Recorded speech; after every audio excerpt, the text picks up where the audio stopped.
When John Madden took over the Raiders in 1969, he was the NFL's youngest head coach. When I was named head coach of the Oakland Raiders, I was just 32 years old. I never thought, boy, I'm really young. We cannot stay where we are. We have a fine veteran football club, but our job is going to be to take the people that we've drafted, to develop them, and someday they're ready to play and be a very good Oakland Raider. I used to love to, like before practice, just go hang out in the locker room. Just sit on a stool and talk to the guys about whatever guys talk about.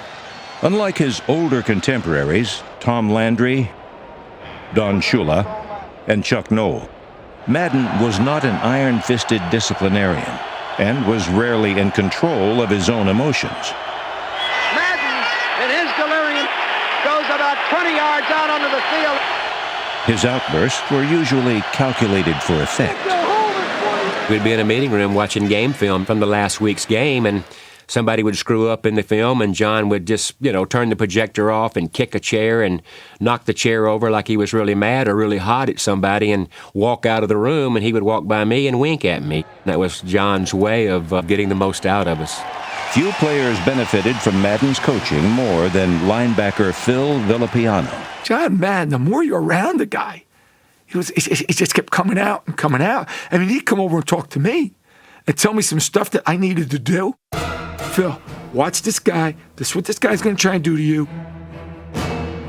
And I'll be darned if I didn't need to do it every time. I come out of the Bowling Green. I mean, I'm way over my head. I had no clue.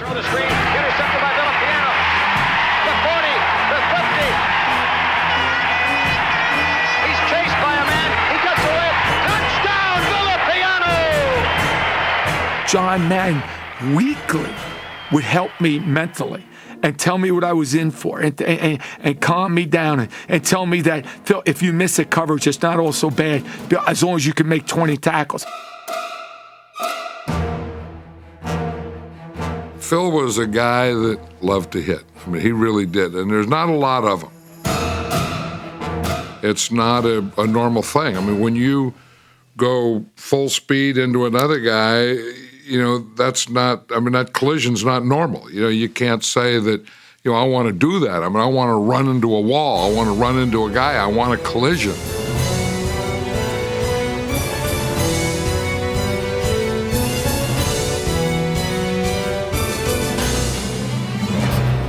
In the 70s, Villapiano went to 4 straight Pro Bowls. It didn't hurt that Madden pushed all the right buttons.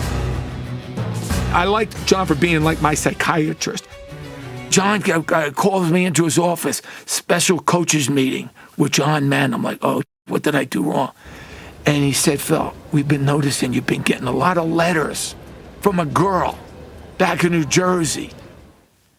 You don't need her. You don't need her. You need to concentrate more on your football. She was gone the next day. John knew I needed to dump her. She was dumped. I was so worried about missing a coverage. I couldn't eat. My stomach was like a knot. He said, you ever try and eat lobster? He says, you put a lot of butter on it. It slides right down. I spent more money on lobster so I could keep some weight on me. When it counted most, Villapiano had a knack for tipping the scales in the Raiders' direction. Always found a way to be around the ball, whether it's knocking the ball loose, whether it's getting a hand on a pass, tipping a ball, recovering a fumble, making a play. And he made an awful lot of them.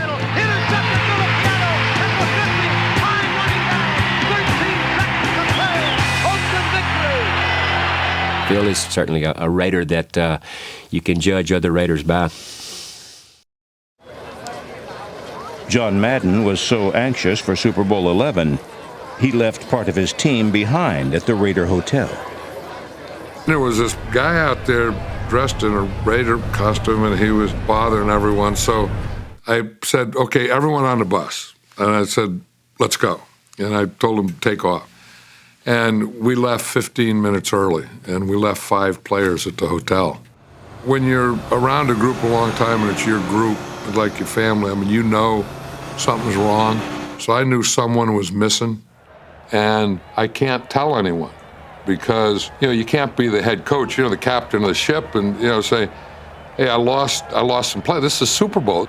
So I went up to our trainer, George Anderson. I said, George, I left 5 players at the hotel. He goes, no, he said, they're here. That guy that there was a pirate that I was saying that was bothering me at the thing, he drove them. They thought they were late, so they're hiding from you.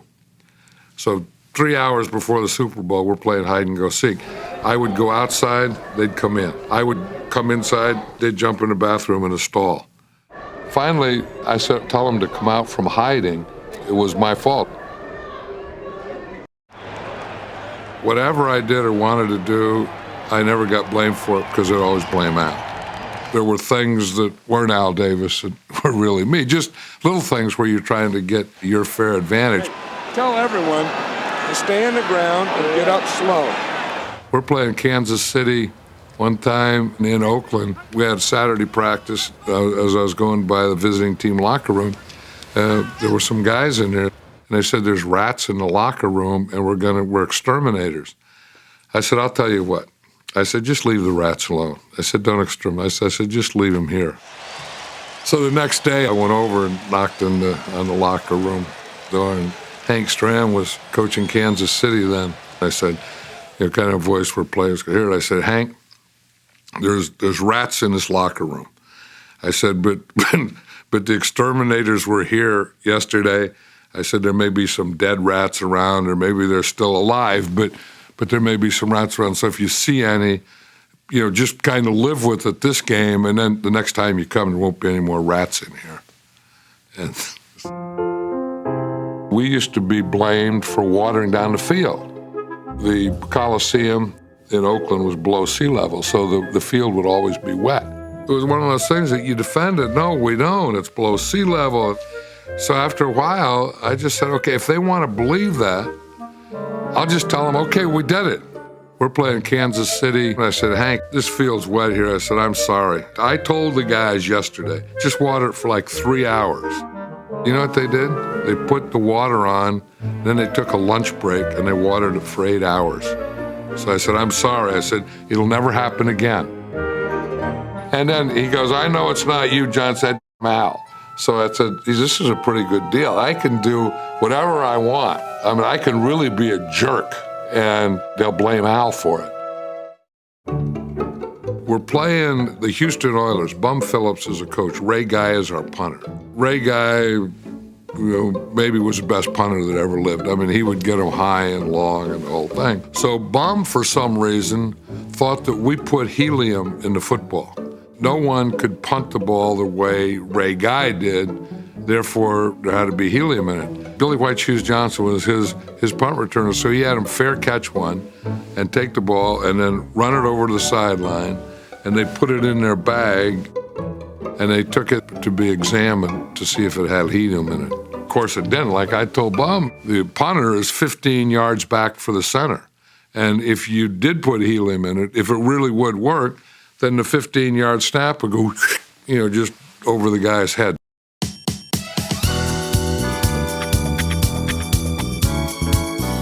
Raider football always kept fans on the edge of their seats. I guess Alameda is still the house of miracles, huh? The house of gold. Raider fashion often had the same effect. The word got out that the Raiders had some free-spirited people on the team. It was almost like, in Hollywood when they have the red carpet, getting off the bus, see who was coming out, see what they're going to wear for the day. Everybody taking pictures of everybody. It was a beautiful thing. Everybody had a particular look. We had a lot of cowboys in those days, the big leather hats, Remember them double knit pants? The girls used to like those pants. We'd all have those on. They'd be nice and tight on us. And then you had Al Davis in his own outfit and John Madden with his leisure pants on. Everybody used to like that. Despite being the NFL's winningest coach, Madden never wore his trademark pants without a press pass around his belt. It was always on that same outfit. Those navy blue polyester pants and that light blue polyester short sleeve shirt that he would wear in Pittsburgh, and it'd be 25 degrees. And he would have that press pass hanging from his shirt as if he needed that identification in order to get in. They gave it to all the coaches, and they said to wear it. So I wore it as an assistant, and then I became the head coach. And that was part of the ritual. You know, someone would hand me the credential, and I would take it, tie it to my belt, and let's go play.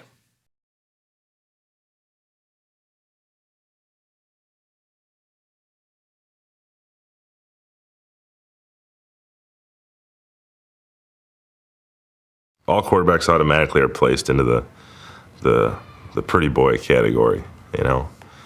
Don't really get dirty, don't get hit a lot. Well, you see a quarterback throwing a block like a real block, not one where you just kind of fall down and try to be a speed bump, one where you try to be the hammer. It kind of puts him in a different category. It's Jay Fiedler, and he knocks Tony Brackens on his... When I see a quarterback throw a block, it shows me some heart. It shows me that he doesn't mind getting dirty, and he'll sacrifice his body for the team when he has to. Yes, sir, baby. Who threw that block? Flutie. Flutie threw that block. When I had a chance to throw a block, I would relish the moment. Become the aggressor. Don't go bump somebody and think that you're just going to get in their way. You're sort of looking for maybe not the closest guy, but probably the smallest guy. And with a little bit of luck, they'll trip over you and make it look like you threw a good block. Your mind is smart enough to say, not the 270 pounders, not the 260s. Stay in the 200 to 180 range and you'll be all right. Comes back the other way. Oh, great play by Joe. It's going to be a touchdown, Washington Redskins. Let's go explode, 0 weak, Z short, fake counter 36, Z reverse left. Ready? I remember Tommy Maddox. I had a couple reverses, and he was my lead blocker. And I'm laughing behind him as I'm running the ball. And if you ask Tommy, you can hear I'm laughing. And he threw a great block. I mean, he crushed the guy, knocked him down to the ground, and the first thing I do is I come back and I congratulate him. Almost got you around there. You see, it's not very funny when your receiver's laughing at you as you're trying to block for him. Actually, their attempts at blocking are more pathetic than funny. You'd think that after being knocked down all day, quarterbacks would love to get their shot. But most of the time, all they can manage is a whiff. Leftwich, he's real big on that. It's ridiculous how he'll just take off running down the field, and when he goes, he looks like he's about ready to kill somebody, and then about 90% of the time, though, he's whiffing. He's not even touching the guys. It's the funniest thing you've ever seen. He would run 30, 40 yards down the field at times, and then run all that way and then not even touch the guy. It was pretty funny. You know, it's never as pretty as you think it is. You know, probably he just stumbled back a little bit, but, you know, in my head, I put a lick on him. You know, in a quarterback's mind, I was like, you know, I just laid that guy out. It was kind of a proud moment for me. You know, when a quarterback does that, you walk back to the huddle with your shoulders back, you know, just kind of making sure everybody knows. I've seen Donovan come around the corner on a reverse.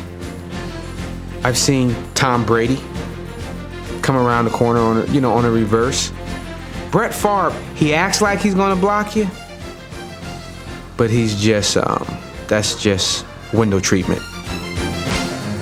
Most quarterbacks are going to get out there, and they're going to be leading that reverse, and they're huffing and puffing down the field, and magically can get 50 yards down the field and have not touched a single soul. That no one presented themselves. Sometimes it's absolutely unavoidable.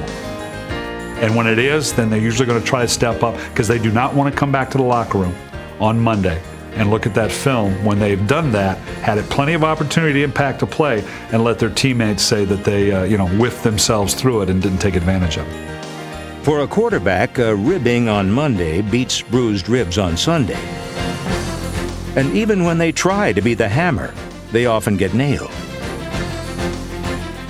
But once in a while, these pretty boys do land a beautiful block, and the defender has to face the music from his teammates. Bledsoe's just waiting for him. He puts it right underneath his chin. Little chin music by the quarterback.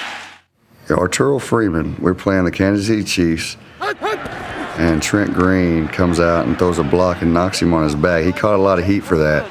You know who got him into the end zone? Number 10, Trent Green made the final hit down there. The quarterback got involved in the play. He's down the field making that block, telling me he's what? He's a football player, not just a passer. Hey, that's what he gonna get you some, baby. That's what he get you some. I love that. You know what? If anybody's going to get a good block on me, it's not going to be a quarterback.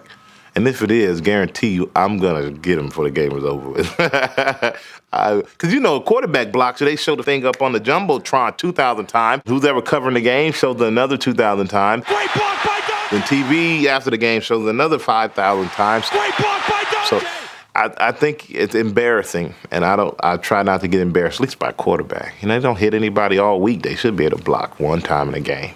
Watch this block by the kid here. Go back to the Pop Warner days of your life and pull out those memories of what coaches used to teach you about blocking. Fake 16 counter OT. The players that you play with go nuts. It's like a Medal of Honor. You have now become a tough guy. You have thrown a block. You big daddy!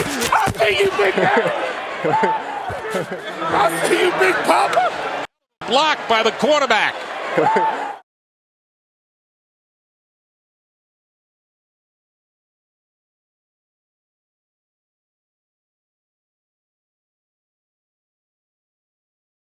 Hey, Josh! Hey, Josh! Hey, Josh! Hey, Josh! Hey, Josh! Hey, Stamer! Stamer! Call Josh! Call Josh! Hey, let's go! If a football falls in a stadium and only a kicker's around, does it make a sound? Apparently so.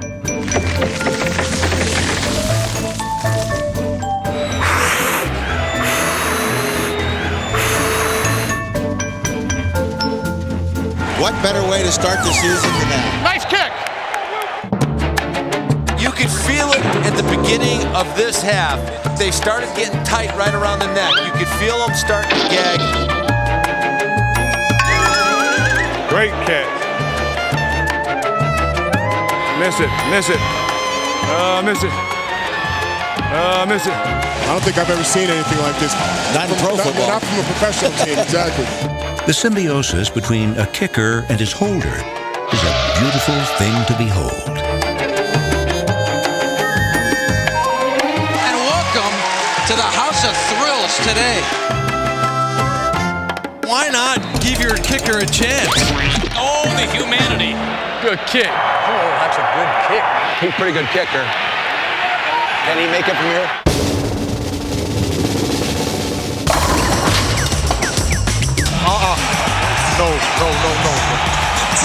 No way! Sometimes a punter just feels like being more a part of the action.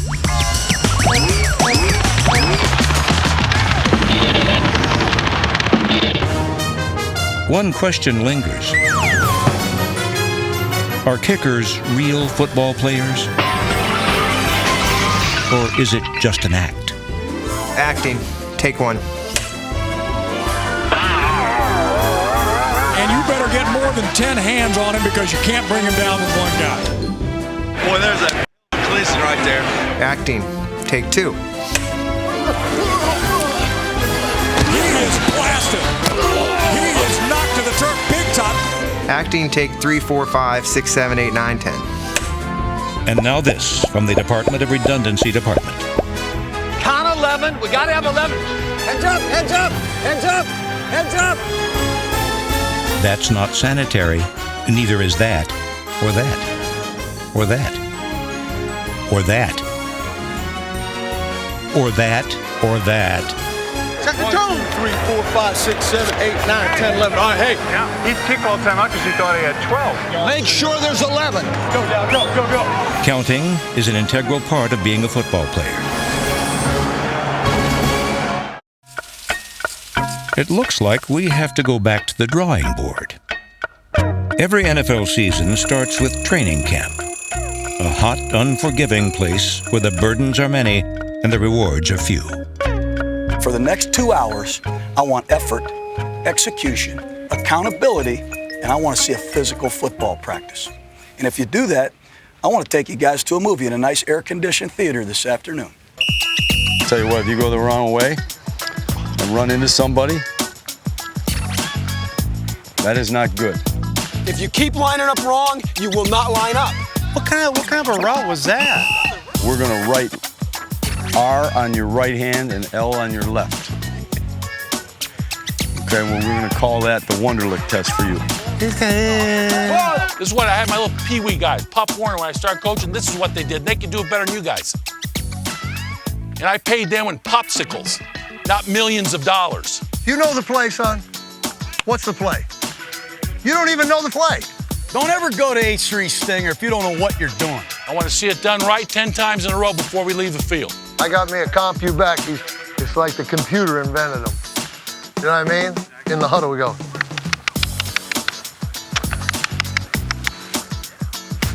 .38 Panther, and CompuBack goes. I just got a personal foul. I just got a 15-yard penalty. Between training camp and preseason games, unbelievable. There's plenty of chances to correct what you're doing wrong. That's it, Frank. First down. That's it, Frank. Good job, Frank. Great effort, baby. Great effort, Frank. That's a good job. Hey, Frank, good job, man. That's a great effort, man. Good job. There you go. That's Cliff, Coach. That's Cliff. That's what I said, didn't I? No, you said Frank. I'm sorry. No, I thought I said Cliff. No, you said Frank. I heard a rumor that we're going to play the Patriots next year in the preseason in Beijing. The question is, how many of these guys know where Beijing is, what country it's in? You know what country Beijing's in? You guys know what country Beijing's in? It's in like Asia, right? Asia, yeah. It's somewhere far. Beijing. Don't tell me yet. Don't tell me Take yet. a guess. Take a guess. China. China? No. Not China? I don't know. Do you know? Yeah, It's China. Is it? It's China. You know what country Beijing's in? China. Kevin Very good. Bentley with the tackle. Are you sure? I see Florida State. I like geography. When preseason comes to a close, the real sport begins. Tailgating is a national obsession, and in the land of sausages, only one man is a true superhero. Clark Kent has Superman, Ken Johnson, Pinto Ron. This environment right here is 100% opposite of the work environment. I have to be careful not to cross the two, you know? In fact, when I get a new job or start working with new people, I have to keep this a big secret for like 5 or 6 months until they actually know me. Wonder why? Ken Pinto Ron Johnson lives an hour from Buffalo, so he spends the night at a motel near the stadium in order to get a 5 a.m. Sunday start. Being the Bills' most celebrated tailgater has opened some doors for him, just not the ones on his 1980 Pinto.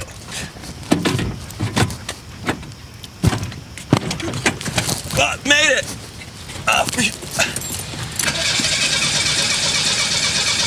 One.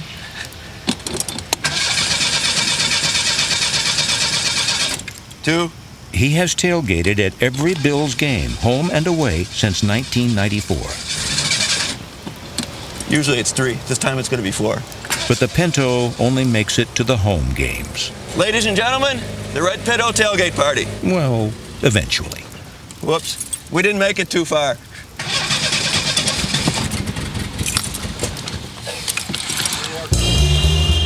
His tailgating prowess never earned him Employee of the Month at work, but it did earn him a reserved spot at Ralph Wilson Stadium. The hood of the Pinto is used as a grill, while the trunk is a veritable Smithsonian of fossilized food. As the years go by, we like to collect a few relics, you know, from past games and stuff like that. This is one of my favorite relics. This is a potato chip bag we opened up during the greatest comeback in National Football League history. Bills can win it here. The kick is on the way. I always have one rally chip before every game for good luck. This is what milk looks like 16 years later. These are my rally pickles.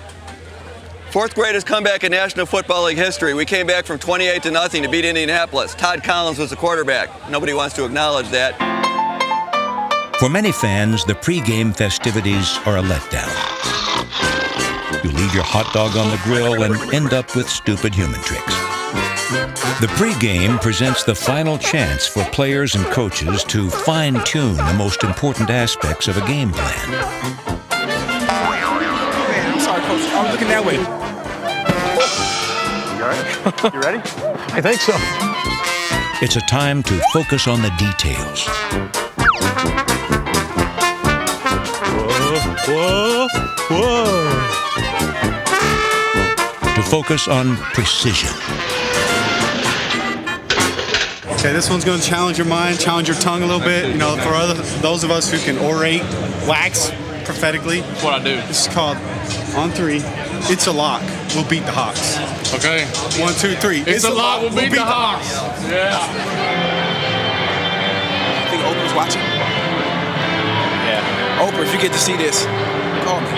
All right, whatever you want to do, baby, I got you now. All right. And a time to put on that game face. You want to hear my battle cry? Yeah.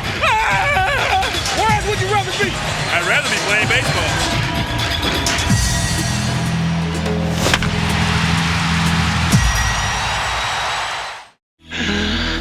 The thrills of a game leave some fans frantically trying to catch their breath.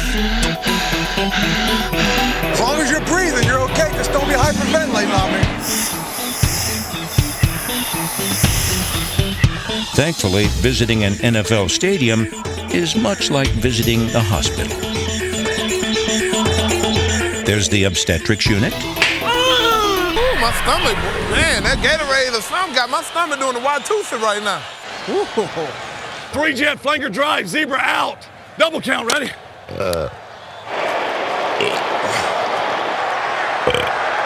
I just burped, hold on. Stink. That looked terrible. Sadly, some patients need to be quarantined. Get inside! Get inside! Just what the doctor ordered. The emergency room has seen its share of close calls. He looks like he's out.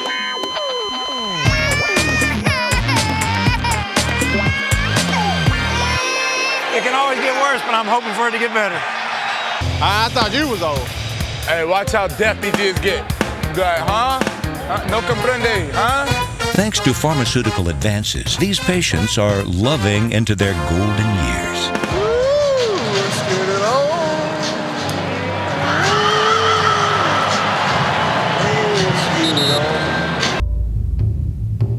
Marty.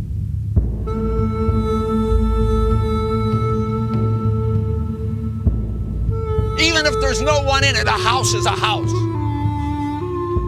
But it becomes a home when you fill it with people you care about. Let's build our house. Let's go. Make this house our home. Our home. Play through the good plays.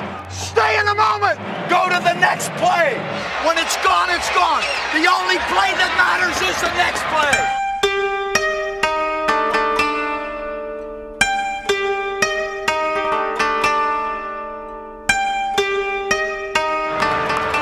Finish! Finish! Finish! Finish!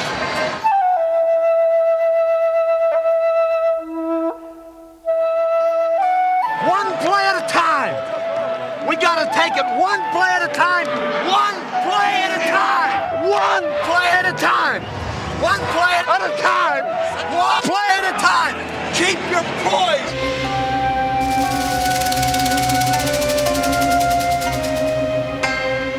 The score only is important at the end of the game.